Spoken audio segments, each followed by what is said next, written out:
It's your boy John Henry, aka J Hen. Welcome to the podcast experience. Hey y'all, it's Amber and welcome to the podcast experience. What's going on, everybody? It's your boy Adrian, but you can call me AG, and it's the podcast experience. Hey y'all, welcome to the podcast experience. Today is Facts and Opinions with Desmond, Calcote. Y'all know who we are. I'm Amber. Johnny. I'm Adrian. All right, so how y'all doing today? Oh, good. I'm good, Blessed. too. Yeah. You good, Desmond? Blessed be here. So, Adrian, what we got today? Today we're gonna start off with talking about black leaders and black leaders of today versus like kind of black leaders of the past. Civil rights movement. Yeah, civil rights movement. Okay. So Desmond, we want to ask you about some prominent names that kind of came up in the media here recently. Kwame Ture and John Lewis. You know, the passing of John Lewis. Rest in peace, John Lewis. Yeah. You want to elaborate on that? Yeah, man, I like both of them being leaders. Like John Lewis, the things he did for the African American community. Absolutely. And you know, he was about the non-violent and everything. I'm not with that, because if somebody put their hands on me, Yeah. I'm the person that, I'm gonna put my hands back on you. But that's how I am. But I respect this movement, because a lot of things got accomplished. Laws got passed by him doing the non-violent stuff and the March on Selma. Oh, okay. And okay. he was the first youngest keynote speaker on the March on Washington. I'm not saying he the keynote speaker, because I think Dr. King was the keynote speaker, but he was one of the youngest. I think he was like 22 or 23 at that time. Okay. So I respect what he did, for us. Now he want our ancestors now because he in past. Mm-hmm. And I'm very appreciative of what he did for this country as a whole. The black and the white community, Latino community, Yeah, when he passed, he got a lot of love. So Yeah. What about like Kwame Ture, Stokely Carmichael? Yeah, Stokely. I learned about Stokely probably about 2 years ago. Mm-hmm. I be doing a lot of kind of reading, like on Black history, Mm-hmm. and see, I didn't know his name was Kwame Ture. Yeah, I just knew about Stokely Carmichael because I know he was like he was with. Matter of fact, he was with John Lewis, and I think the movement called the SNCC, something like a student nonviolent convention or something like that. Mm-hmm. He was the actually leader before John Lewis, Okay. and he did a lot in Mississippi. Mm-hmm. Got a lot of votes, still passed down, and he was all about the movement, but he kind of switched over because he like me. It's like, you know what I'm saying? He kind of switched over, he went to I think a lot of people going that way these days. But it's just like, the saying, like you keep on throwing rocks at a dog, Mm-hmm. and when that dog see you, when he get out, he gonna attack you. Yeah. So basically, because they getting attacked every time they marching and trying to pass laws for blacks and getting beat on, So I guess he just got tired of that, and I think he started following the direction of Malcolm X solution. And so he ended up. I don't want to say he was a Black Panther because I'm not really for sure, but I know he had something to do with the Black Panther movement with Dr. Huey P. Newton. Yeah. And so he changed his message around, like if you put your hands on us, we're gonna put our hands back on you. And if you got guns, if you gonna shoot, we gonna shoot too. Yeah. So I understand it because I love everybody, but like I said, I ain't that person, you put your hands on, you know what I'm saying? Cause that's just how I was raised. Yeah. You was about to say something. So I was just wondering, like, at what point do y'all think that kind of changed to where it stopped being the non-violent to, like, what do you think may have, pushed that button to go from non-violent to... Alright, man, John Henry was just talking about this earlier. And it's sort of like being bullied at school. Mm-hmm. Well, it's only so long that you go and you walk down the hallway and you just turn a blind eye to that bully, and every day he take your lunch money, punch you in the face. Every day he take your lunch money, punch you in the face. And when you go home, your parents, some of us, the way we raise our kids, we tell them, punch them back in the mouth. Yeah, he hit you in the face. And no lie, you get better results sometimes that way. You know what I mean? So that's my take on it. Yeah. Yeah, it's like a wake-up call that violence, I mean, not that I'm condoning it, but it gets their attention. It's no longer the fact of, hey, you hear us, now you're gonna hear us and feel us at the same time. So maybe you make a change, because as we was talking earlier, of course I got a story for everything. But when I was younger, I was getting bullied. So I would go home, but I never told my dad, go home to my mama. Don't hit back. My mama was Martin Luther King. Don't hit back. Tell the teacher. So, you know, my dad, he would walk by and hear the conversation. He never would say nothing. So, I guess about a week of getting bullied, he come by until my mama enters Malcolm X, my dad. You hit him back. You know, he picks on you, you hit him back. So that next day I went to school. I didn't know how to fight. I closed my eyes and swung at anything that moved. I mean, I might have beat up like 3 people that day by accident, but I got respect for that bully number. I can't bully no more. Yeah. The problem solved. So you know, that's similar to what you said, and it's true. Yep. Yeah. I think unfortunately though, for us, it's not a one-on-one situation as if you were getting bullied. So it's kind of like, what is that? I don't want to say that medium, but like, what is it gonna take to change? Because when we're nonviolent, as we could tell from the protests that we see online, you know, it still could result into somebody dying or getting hurt. And then if you are violent, you still get the same results. So it's kind of like, at what point, or you know, which one is gonna work? And actually, that's what I was talking with John Henry earlier, a guy that I worked with, Mr. Al. I had this conversation beforehand. I said, and I just asked his opinion because he grew up through the civil rights movement. Yeah. And he was like, I understand your opinion as far as Kwame Ture and John Lewis. He said, but I'm more on the John Lewis side. He said, because believe it or not, nonviolence got things did back in the day. Gary Thomas where he was talking about Bill Clinton, when Bill Clinton gave his, he discussed that at the funeral. Oh, talking about John Lewis funeral. Yeah. Bill Clinton. To me, I didn't like that. He put 2 black powerful leaders up against each other, then he did it at a funeral service. Because at the end of the day, John Lewis, he got things done his way. And Stokely got things done his way. So, but at the end of the day, John Lewis had much respect for Stokely Carmichael, you know, because like I said, he was under his leadership at first. And Bill Clinton, I just feel like, you know, that wasn't the time and the place to do that, and then don't do that, you know, to our community, you know, because that's what they do with Martin Luther King and Malcolm X. Like, you know, I hear a lot of people say, man, don't get me wrong, I love Malcolm X too. I love Malcolm X, you know what I'm saying? Me too, I love him but, real talk, Malcolm X was up north. Dr. King was down south. He was on the front line. Malcolm X was talking, but Martin Luther King was doing it. Malcolm X was saying, if you put your hands on me, you put your hand on our people, we coming for you, but he was never on that front line with Dr. King. Dr. King, you know what I'm saying? He was there, front line. Him, John Lewis, and Jose, what's his name? Jose Williams. All them guys, they was on the front line. Jesse Jackson. I think Bill Clinton doing that was like one of those instances where he didn't really know what to say. It's kind of like you want to speak on these 2 different people, but you don't know what to say, and you don't really, like you said, understand as a black man, like, you know, their positions. So I get what you're saying. And now it's like a time where people, they try to agree and side with minorities or try to feel where we're coming from, but they can't. So they do what they can and say what they can to, you know, to try to make it better. So I don't think it was probably purposely, you know, done with any type of malicious intent,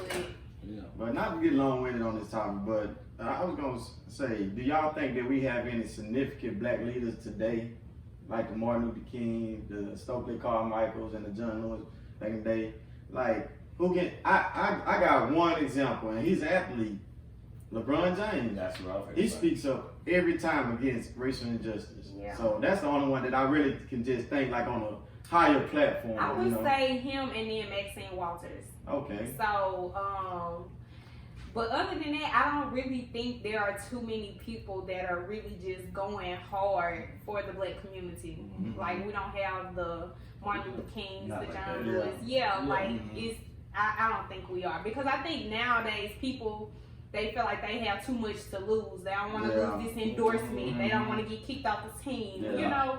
And it's like they stand up to a certain extent, but if it's going to mess with their money and their livelihood, they're not willing to make that sacrifice. Well, you know, somebody did make that, and that's what happened to him, and it made an example.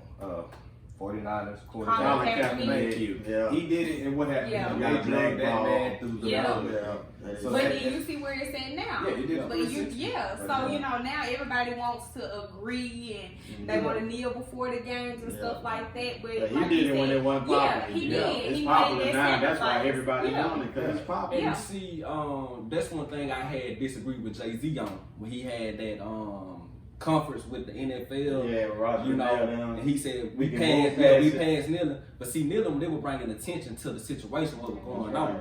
Cause I mean, you get up there and hold your fist up like that. We see that all the time, but when he was kneeling, and a lot of people saying he was disrespecting the military, which you know that wasn't true at all. Yeah. Because man, we kneel and pray.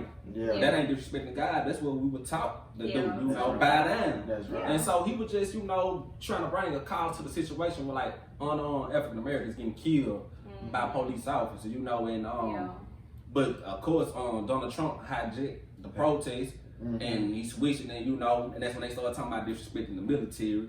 Because I mean, from my understanding, like man, everybody knew, but his base, he want to rile up his base and try to push the narrative somewhere else. Because man, I respect the military because I have an uncle too. My dad cousin, in the military. Yeah, and she do and more vets all the time. Yeah. I had 2 cousins in the military and an uncle who retired from the Air Force. And one of my cousins right now is overseas, fighting for this country. So I never disrespect the military, but I understand where he was coming from. Yeah. But man, Donald That's Trump, just like I call one him of the bozo guys, clown. I don't know who it was, but I heard it was like one of the guys, maybe on the baseball team. He wanted to kneel with them, but I think like he stood because he had a family member that was in the military, and he just didn't want the two to get construed or whatever. But I think people know what he was kneeling for, but it's the fact that they can turn it into something else just to make it look bad. Yes. That's why they beat it up, So.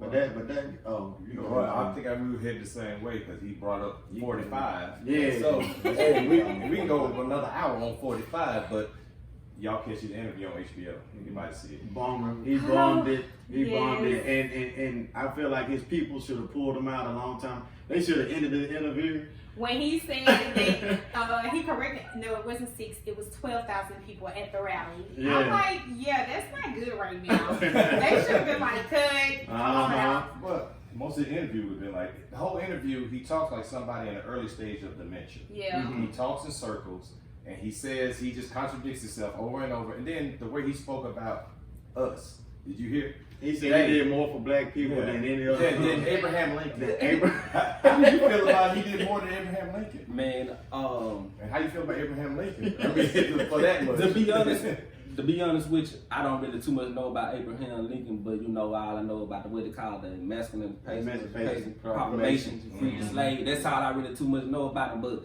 I know Donald Trump ain't did nothing for black people, Besides, he did with the jail, the prison reform. Yes. But man, that's game for his election, But man, Donald Trump ain't did nothing for black people, really. To be honest with you. The part about the interview that got me the most was the grudge he held against John Lewis for not attending his inauguration. That's That's why he was didn't go to the crazy. funeral. That's why he didn't go to the funeral. And I was like, dude, you bumming it. Like, I'm not, by no stretch of the matter that I'm a Trump supporter, but I was just like, just for humane purposes, pull him out of there because he was looking like a pure clown. The people have to lead by example, and that's even like with the coronavirus. Is he Governor Trump Jr., whatever you want to call him? Yeah, he's on vacation at the beach with his family, so he'll be like, really? How you gonna tell us to be safe and not go to social gatherings and you on the beach with your family? Now, in comparison to Donald Trump, which has been a total disaster, Obama presidency and the importance of it, because you kind of pushed me, like I was voting, but you was like, hey man, you go vote. And I was like, yeah, I'm getting there, man. I had got off work, and man, that line was long to vote. Yeah. When Obama, the first presidency, that was just wow, I remember that. I was in college. That was my first year of college, and we were in the dorm rooms. Everybody was waiting on the results, and Man, I almost cried. I everybody think I was did running cry up by and down the myself. hallway, just like, yeah. Man, I was by myself. Yeah. It was a pivotal moment. Man, at the time when he was running for the presidency for the first term, I was just looking at it like, man, this is gonna be the first black president we can get a midnight, you know. Let's get a midnight, you know. That's what I was about, you know. And then, you know, a lot of our grandmothers, great grandmothers, and aunts, they ain't lived to see that, you know. Yeah. Cause man, me being person, I never thought I'd ever see a black president in the United States of America. Yeah. So that was why my concern was to get out the vote. And at the time, I'm not gonna even lie to you, I really didn't even know too much in his policy, what he was, you know, trying to bring into the White House. I just wanted to vote for him because, hey, I want to be the first black man. That was my point. Yeah. But you know, as I ain't got older, I don't really deal in damn with politics, but I understand what's going on with politics. Cause I told one of my partners the other day, I said, man, you know, man, I ain't been no Democrat or Republican for about 5 years. I said, I'm a black man. You know what I'm saying? So I feel like, you know, I feel like the Democrat Party, I feel like they can do more for black people because I think they only come to us when it's time to vote. You know what I'm saying? When they want to get in office. Yeah. But man, we need them to do more for blacks and the Republicans. Yeah. I Actually, both parties. Yeah, both be parties. honest with Yeah, you. both parties. Whoever's in there, Yeah, you know. Yeah. Well, I really don't too much follow none of the Republican laws, you know what I'm saying? But just like I seen yesterday, Donald Trump, now he talking about cutting the payroll tax. Yeah. That's gonna if he get reelected and they do pass that, that's gonna affect us. I'm sure probably all of us working, right? Yeah. So they getting them taxes out of us. Yeah. So we get, you know, we retire, man, how we gonna have money coming if he cut the payroll tax, you know, the Social Security. Yeah. So man, yeah, it's very important to vote. So that was the one thing I had to do. I had to understand the policy. Yeah. But if it's something I don't agree with, I mean, I don't mess with it. And that goes back to our last podcast about educating our people on what's going on, who they have to vote for. Because, like I said, a lot of us only know about maybe some local elections and then the presidential election, but we don't know about the people that we have to vote into Congress and what's actually going on and policies. Yeah. So that's where we have to come in and educate our communities, because if people don't know or understand something, they're not going to participate in it. That's true. So, you know, why go out here and vote if we don't know who's doing what and trying to help our community? Now with Obama, it was just, okay, we got a black presidential candidate, let's get him in there. Right. So, like, why we can't do that now? Yeah. You know? Yeah. But you know what? It's like this now. It's like we gonna vote for Joe Biden, even though he's, in my opinion, he's not even better. I'm not but really it's feeling him. Yeah, I'm I not ain't feeling either. him either. I'm not either. I feel like you don't have a choice but Yeah, to vote, you know, because that's what we taught to do. But it's like, because he lies so much. I don't want to vote for either one of them. Right, and I think at this point it's just people don't like Trump so Yeah. much, so they'll don't put vote for anybody Trump. other than Trump in there. But we may be making a mistake putting Joe Biden in You there. got Kanye in I'm about to say, You got Kanye coming threw through Kanye in there. I don't think He Kanye will unstable. make it to the ballot. Well, no, they threw him in there to offset the votes. Yeah. To get the black vote, to offset the votes. Yeah, I don't think Kanye's not gonna make it. He But shouldn't you even- never know though. 'Cause He shouldn't even be able to run because they said he got a medical issue Yeah, by him being that's right. He bipolar. unstable. I Very didn't know well. he had Trump. Trump bipolar. They probably got that documented Yeah. somewhere. We just didn't see it. Yeah. So Yeah. I mean, like I said, I don't want to vote for either one, but if it comes down to it, we gotta. Yeah, I mean, that's how I feel. Yeah. That's right. Yeah, I feel like if you get a Democrat in there, then they kind of tip the scale. But like you said, we need to vote more on a local level. Yeah. The governors, Know about- lieutenant governors, the Senate, and kind of tip the Congress. I mean, tip the Congress more to the Democrat side. Then we get more results.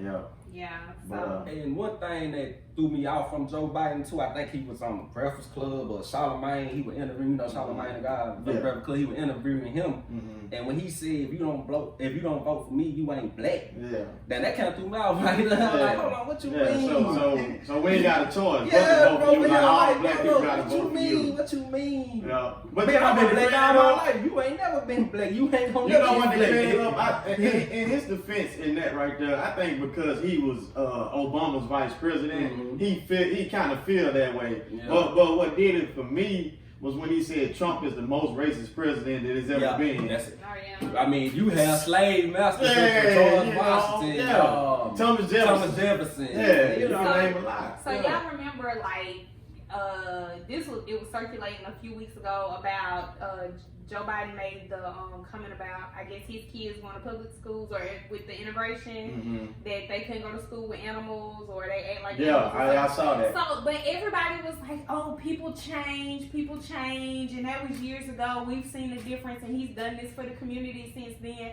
Like, I feel like that's still how he really feels. Yeah, it is. And it's just like I said last time, these companies, they with the Black Lives Matter movement now because that's the thing. That's right. It's popular. Yeah, It's popular. so it's like you know. for him to say these right things and to take advantage of this moment. Yeah. But I think he still feel that way. Yeah, I think in agreement with everybody at this table, everybody really feels that Black Lives Matter. It's not just something that we screaming just because it's the most popular thing, but that's what we live by daily because of our experiences being black people in America, you know. But like when it comes to Joe Biden and he's saying all this, I'm like, dude, I really ain't feeling you. Yeah. You know what I mean? But it's kind of like we don't really have a choice. yeah, and it's like they said in the election against Hillary and Trump. Yeah. It was like the lesser of the two evils. Right. This kind of the same thing. Yeah. Like, you know, Trump to show his card, he didn't show his Trump card more than once. Yeah. You know, Biden, he was Obama's VP, so we'll kind of give you a chance, but we really ain't feeling you on that. We just gotta see it this way. If we don't vote, Trump get another time. Yeah. So it's either do you want that or do you want to gamble with this replacement, see what he gonna do? Yeah. You know. That's critical. But yeah, just to change topics, man. It was just something that was on my brain. I know that you grew up with both parents. I just wanted you to kind of tell people to experience that because sometimes, you know, when you got two people influencing you to do things, then that makes an impact, especially on like a black person. Well, my parents, my mother and my father, they weren't never married, but they was together for about like 13 years. And then, you know, they broke up, they split up. But when they split up, you know, I live with my mother, but I go and stay with my father on the weekends and like that. So he was in my life, man, basically every day, still in my life. I talk to my dad every day. So, you know, like you said, it do have an effect on it because a young black man need a man in his life, you know, a father in his life, you know, because a woman can't teach a man, you know, a woman can't teach a man how to, you know, how to be a man. Yeah, I agree with you. But you know, she gonna go so far. So that worked for me in that situation because I go to my father all the time, you know, and explain stuff to him, you know, and you know, to this day, my dad always come for me. Like if I need something, he'll come for me, you know. And my mother, man, my mother, she like a firecracker, but you know, hey, but my mama real. She gonna ride with me, you know. No matter what, I could be right or wrong, she gonna ride with me. You know, she gonna let me know, but she ain't gonna let nobody else do nothing to me. But yeah, man, you know what I'm saying, both parents being in the house, man, that's a benefit, especially for, you know, being black. But that's kind of like what John Henry said. Whenever he was getting bullied at school, he'd go home, his mama preaching one thing, but his daddy like, toughen up, you know what I mean? Like mama gonna kind of caress you, and like, baby, it's gonna be all right. She gonna nurture you, but the pops. But see, me, unfortunately, my dad died when I was 9. You know what I mean? So I just raised in a single mother household. But I feel like it made me tougher, so to speak, because I had to overcome a lot of obstacles growing up. You know what I mean? So we moved around a lot. You know. We face some financial difficulties, but it's just always good to hear from people. Like right now, I'm raising my son, you know, in separate households, but I'm there for him like how your dad was every day. And he know he can call me, and then because we had to talk and about the birds and the bees. Was it really ain't the birds and the bees no more? You gotta be straight up with these kids, but they are tough. So me and my son, we was just having a conversation, and I was giving him the real, you know. As my dad died when I was 9, I didn't get that talk, so I just kind of had to experience life on my own, you know. But I'm sure you probably had like male figures in your life. I did, and I was blessed for that. You know, my uncle was there, he stepped in, you know, in my father's absence, and my big brother Fred, man. Shout out to my big brother Fred, man. You know, I had good people. That's how it was. You know, that's how it was for me too. You know, my daddy, he wasn't really just, teach me, things, I mean, don't get me wrong, he taught me things, but like, man, I go to my uncle now, and you know what I'm saying, I can learn a lot from them, because, I can feel more comfortable talking to them, and I tell them everything. Yeah. And so, man, then, I had older cousins too, grown, cousin, and as a child, I go to them and stuff. So, man, it play a part in both situations, having a parent and, just having like a person that's a father figure in your life, Yeah, you want to speak on something? Oh, well, I matter of fact, I grew up with both my parents, and they were there for all my life up till, I think I lost my mom about 3-4 years ago. And I lost my dad in 97, but they stayed together. We left from Chicago and moved to Mississippi, and I feel blessed to have, to have grown up in that environment with both of them. So, it is a difference, when you have two there, but then like you were saying, he was saying, even like Amber was saying, you have the outside sources that come, you might, even though I was the only child, I had other friends that I looked at as brothers or whatnot, so it helped me through puberty and stuff like that, stuff that I didn't feel comfortable going to my mom or dad with, but I had friends that I had made that we bonded as brothers, and the ones I bonded with to this very day, we still the same, so yeah, it does make a big difference with both parents, and then when you can reach out and get other people to help, it goes back to we talking about the neighborhood raising the children. Right. I was raised by my granny, so it was her and my grandfather. He died when I was kind of like 10 or 11, but I think it's good to, if you don't have your parents, to have that sex still grandfather or that male or female figure, because like you said, a woman can't teach a man how to be a man like a man can't teach a girl how to be a man. So so that's like very important, and just having that example to see, I see stuff a lot different from a lot of women because I was raised by my grandparents. So I saw my grandma cook, clean every day, wash the clothes, breakfast was ready for my granddaddy went to work, so like, old school, and he bought the check home, and she paid the bills, and then he got his allowance. But just to have that example, and with me being raised by an older person, because she was like 60 then, so I kind of believe and look at stuff that way. Absolutely, but, man.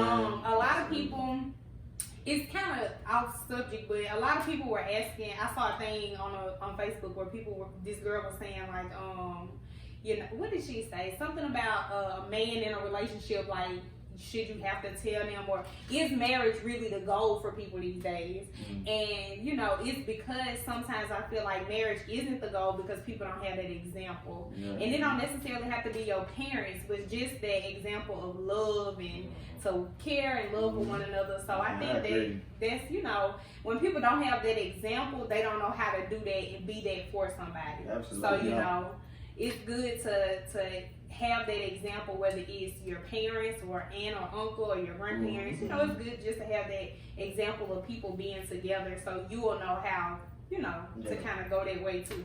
Absolutely. So. I like that. That's a great answer. I agree. But not to get in your personal space, but I do want to ask you grew up in the hood, right? All day. How was it growing up in the hood, man? Man, let me tell you this, man. I love growing up being in the hood because, man, I got to understand the hood talk, the hood things. And, I feel like it led me not to be no square. Because, man, I can go to book sense and I go to streets, street smart. So, man, I appreciate that too. Matter of fact, man, I still stay in the hood to this day right now. But, yeah, man, I feel like this. Of course, it's a lot of stuff going on in the hood, like, drugs and, gang activity, all that type of stuff. But, man, that's that system came back from way back in the day, how they put back people into the hood, Still a product of your environment, you have to, I feel like this, man, can't nobody make you get into trouble but yourself.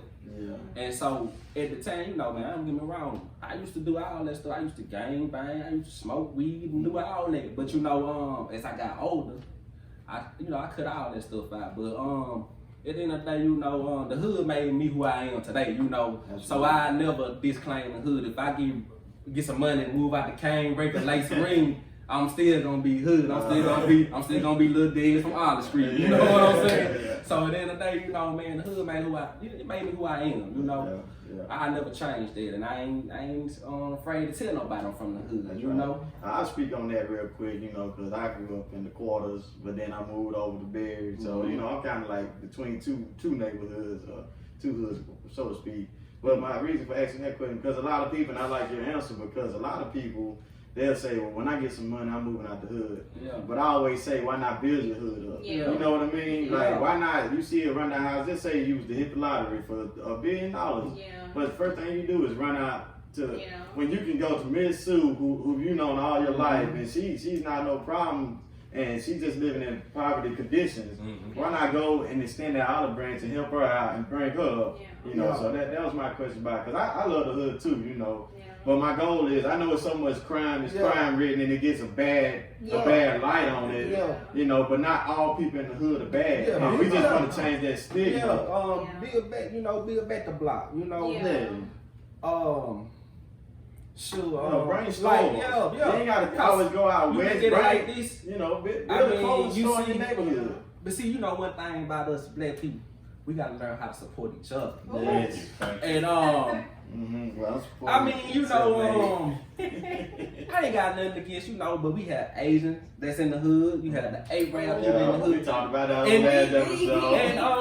And we go and support them. Yes. Like it ain't nothing. But I remember the guy Mikhail, you know Mikhail, used to right on Elber Street. People used to be like, man, I ain't going over there to Mikhail to buy no clothes, but then they'll go right here out on 98, or when these moms will be popping on, why you ain't supporting the hood, bringing that money to the hood. That's right. So that's what I said. One thing, that's one thing we had to do. Black people, we have to support each other to help our business grow. And you know, man, stop being that crab in the barrel, you know, pulling somebody back, man. I was just telling one of my best friends that today it's like, you know, not knocking women who have the boutiques and stuff, but it's kind of like they all selling the same thing, and what separates us from each other is that customer service and, you know, things like that. Absolutely. So if, you know, one person sell out, they should be like, oh, well, go to such and such because she sell like the same stuff, you know, and support her, but we don't do that. You know, it's like we always gotta be against each other, like you said, crabs in a bucket. But it's like, why? And like I said last time, these Asians and they have stores in our hoods. They make so much money, and they don't give back to us. And they go and live out west. They might bring their kids back on this side of town for one of these private schools, but after that, you know, they go back. They don't buy our kids no backpack and you know, I went to the store the other day, y'all, to one of these stores, and I bought a bag of chips and some Skittles. And he was like $4.50. I was like $4.50. He was like, oh my bad, I'm sorry. Yeah, right. $3.50. And I was like, just imagine how many people he gets every day right there. Especially small kids. Like, you know, younger kids. You know, they done bought a bag of Skittles for $5. You be like, what?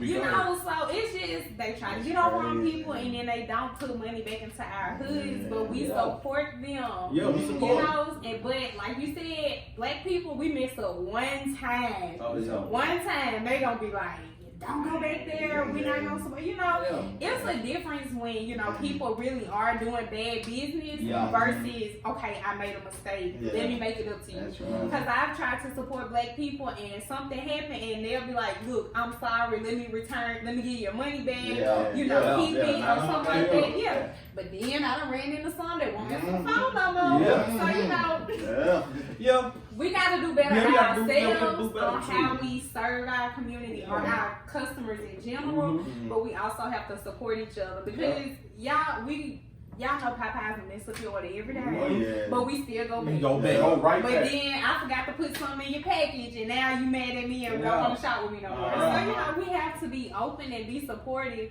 of each other, or we'll never have those black grocery stores or black dealerships, gas stations. We won't ever have any of that if we don't support each other. That's right. And it goes back to what you said last episode too. Why withhold that information? Teach people how to come up. You know what I mean? Don't keep that to yourself. You ain't got to give them a blueprint to your business, but kind of help them. If you see somebody that kind of have ambition and want to make somebody like the goal ain't to work for somebody all your life. You know, you should build generational wealth. Yeah. We trying to build. But you know, I had to learn. Everybody doesn't have that entrepreneurial. They don't. mindset. Some people are workers. So some people, you know, do prefer a 8 or 9 to 5 every day, and that's fine. Yeah. But I would much rather, Nipsey said in one of his songs, he be darned if he slaved for somebody else. Yeah. That's the edited version of it. Right. But you know, you just don't, you know, if you do, you want to work for somebody like, you know, I want to give my kids the option.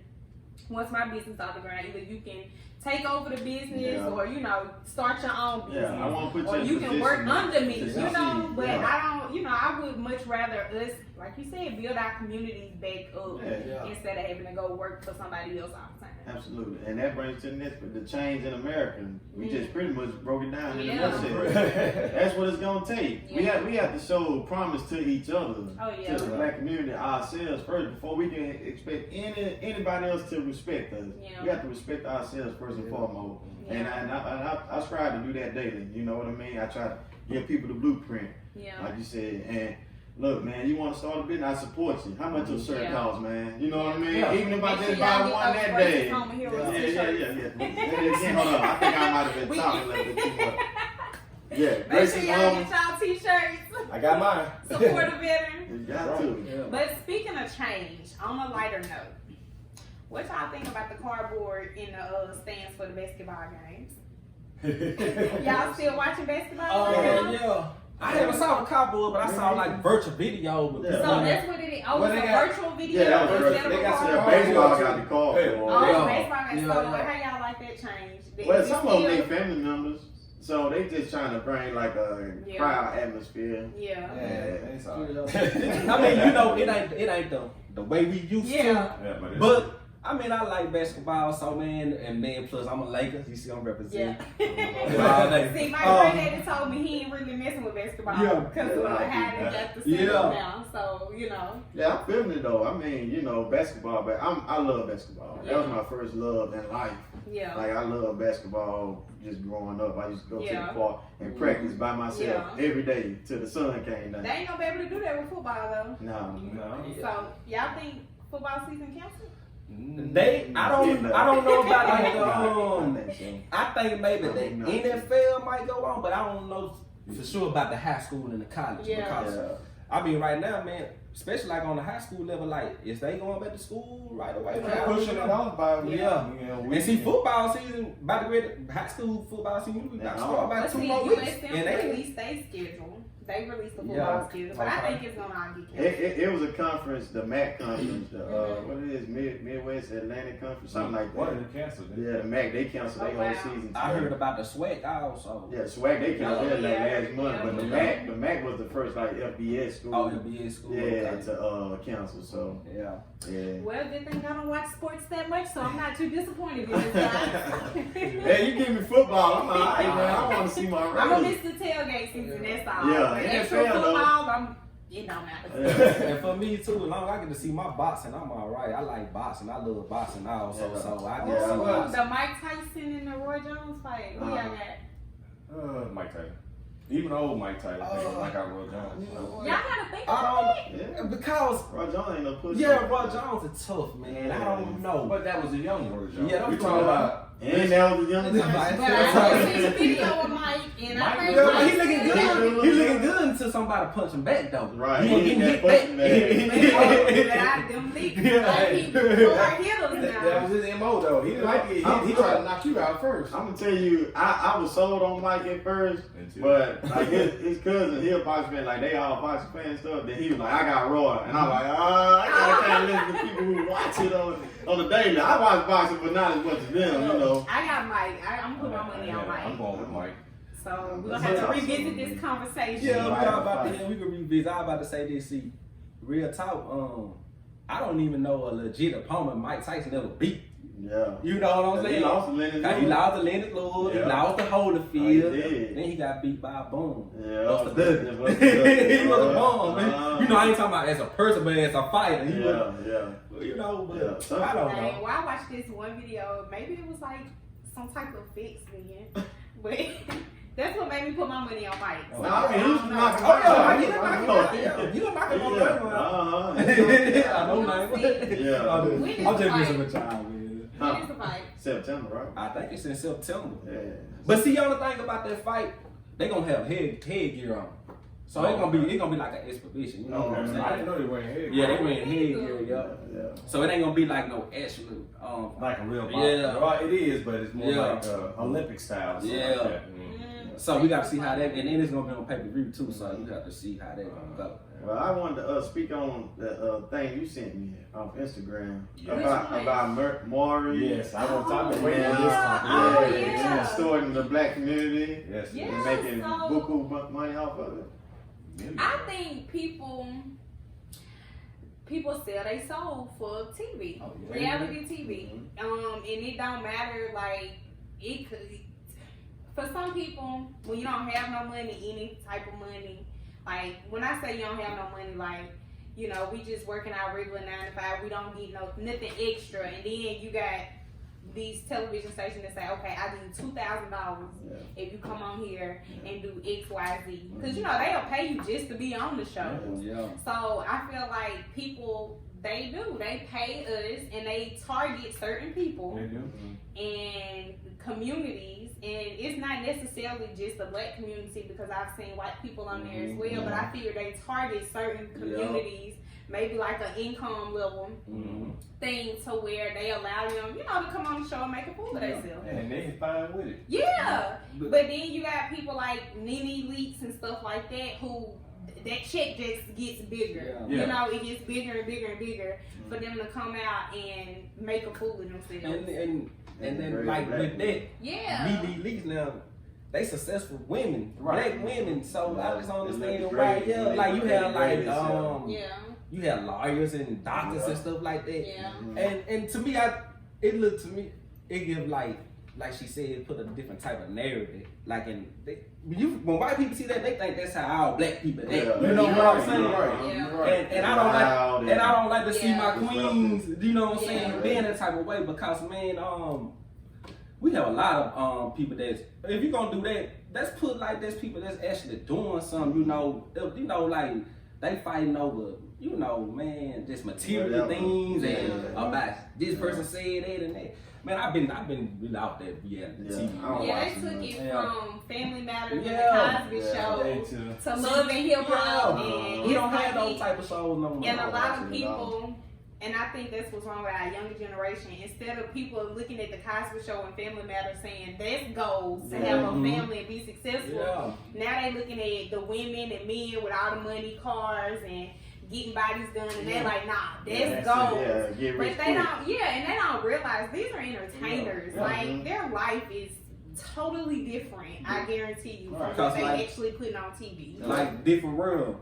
That made me want to go to HBCU. Yeah. You know what I'm saying? Yeah, Because when I was young, I thought Hilton was a real college. Yeah. But then I found out it was based off of Howard. Yeah. So man, it made, when I was coming up, like, man, I want to go to because it shows you that college experience. You know, you It see made like people the wanna do Greeks, that. all that. Yeah, and now it's just like Love and Hip Hop, drop out, get your body done, and make a rap star video or something like that. Which Love and Hip is that? Love and Hip Hop. It's one of them that not Bow Wow, Master Growing P, Up Hip Hop. Growing Up Hip Hop. Master P and Romeo are executive producers, co-producers. But they put together this, and I sit there and watch it. First, I got upset with P. You too old to be doing what you're doing. I mean, still. Yeah. But I like P. I like them, but that whole show, the way they portray them, because they're all young adults, and they portray them to be this way, that way, and Romeo, I'm confused. I mean, he's gonna be little Romeo until he gets one of his daddy and become Romeo. But they're exploiting they're making money off of that. Yeah. You know? You tune in to see Romeo's mad, he gonna quit the show. What he gonna do? So you watching them make a fool of themselves. Right? Yeah, see, I haven't seen that. I just see like the other side of P with his music and just how he, you that know. part I like. He's a great businessman. He is now. Yeah, because y'all watching the Chronicles? Yeah, the I have, documentary, I need to start watching. I know. I like it. It just shows like how ambitious he is, and you know, I don't think enough people give him credit. Like we look at Tupac and then Nipsey And we don't realize Master P doing the same thing. He went from music to movies to shoes, clothes, food, rap sneakers. He was like the first mogul. He was. I mean, well, you had Run DMC, Rush up there in New York, from the South. He took the South. And P made that example. I eat, my team eat. Like he literally, like I was looking at the Chronicles documentary the other day, and he gave everybody in his camp at least one album. You know, it's on you to keep it going and you know keep yourself active and out there or whatever, create that brand awareness. But P gave all his people their first album covers. They was getting their money and all that, but. You know, you had some people that took a different road and they probably, you know, didn't make it or they ended up in jail or whatever. But he was like that example of if I'm gonna eat, my whole team finna eat. But this is my thing. I was going to speak on that, and this gonna go back full circle like that. When we asked, was there any more black leaders? I forgot about Nipsey. But the thing with America, and I forgot about Tupac. And stuff. When we get a black leader, they kill them. You know, they destroy them. And sometimes they kill our black leaders because with money. They send people who are hungry or whatever and don't have anything in life, you know, really to look forward to. They don't see the bigger picture. Like, I could turn down this money and go, it's kind of like Jesus and, what's his name, with the coins, how he bought them with the coins. Judas. Yeah. Judas. Appreciate that, John. Look, I'm over here. But Judas. So they know that money rules the world, right? So as soon as we get a leg ahead or somebody who's trying to teach, because Nipsey, before he passed, that's what he was trying to do. Everybody, he was trying to build his community. When he like hiring felons and stuff. People couldn't get a job. He didn't take his money outside the community. He tried to build it right in his community. He used to be on. And guess what? You know what? Not to cut you out. Go ahead, brother. Speaking of leaders, you know, leaders always been young people. Like people like the young people stepping up now. The young people been stepping up. You go back to John Lewis. John Lewis, 16 years old. Martin Luther King. He was young. Malcolm X was young. And guess what? All the men, excluded John Lewis, all the men died young. Yeah, they did. Martin Luther King died at 39. Malcolm X died at 39. And yeah, you want to go biblical. Jesus, well, as we know, 33. Nipsey died at 33. Young people, so it always been the young. Yeah, it always been the young leader in charge. That's right. And see, that kind of goes back to when you have people that's, you know, rapping for entertainment and then that's rapping about something significant. Because if you listen to Nipsey songs, it's about the hustle and coming up and having a better community and being an entrepreneur. Yeah, he used some explicit lyrics, you know, but it's still informative. And he, like you said, was out here trying to build a community, and he was putting back into the same blocks that he used to stand on. So we, you know, we do have those leaders. We left them out. But I spoke to somebody today, and they said, if you want to sell, promote negativity. Because the way people minds are programmed these days, they don't really relate to positivity. You know, and it's so potent to. But that's why I say all the time, when I speak to the ones that want to listen. If you don't want to listen, then it ain't for you. But if you want to be something in life and move past all the BS that we see on reality TV and all that stuff like that, on Jerry Springer show, and we seen that people tune in every week out there for that negativity. They wanted to see people fight. When you log on to Facebook, you know, if you post a fight, instantly 5,000 views or something, it's gonna go viral. Everybody's there. But if it draw, like you said, it picked the influence, because I know when I was around about 12, I used to stay up to 12 o'clock in the morning about Jerry Springer just to see a fight. What they fight over and who gonna win? But what we doing on this show, on the podcast experience, we're gonna stick with it because we promote positivity. We need more of that in the world, and it's gonna resonate to somebody. All we trying to do is plant the seed. That's it. So with that being said, make sure y'all like the page, subscribe, share with your friends, and send us a message and let us know if it's something that you specifically want to see or talk about or even be on the show. Yes. Oh, no doubt. All right. And I appreciate y'all having me, man. I like what y'all doing. Big ups. I know we doing the social distancing. Man, I like this, man. You know, cause that's what we need, especially like the young males in our community, especially the young males. The young women too. Yeah. We need like when they see like us, like y'all, this y'all podcast. When they see y'all talking about positivity. They make, a young person like, man, well, man, I need to keep doing this. Like, So I appreciate y'all, what y'all doing, man. And I wish y'all well on y'all journey, man. I hope y'all go successful. This platform can reach millions of people. You know what I'm saying? Appreciate that. Do you want to plug in Grace's home? Oh, yeah. Make sure y'all visit Grace's Home and Heroes. John Henry got the shirt. Yeah. Grace a veteran. All proceeds go to our veterans here in the Pine Belt community. So make sure y'all go check us out. Absolutely. All right. So I think our viewers should drop a note and let us know what you think that means. And again, it says, get in good trouble, necessary trouble, and help redeem the soul of America. Most definitely. Yep. Let us know what you think. So till next time.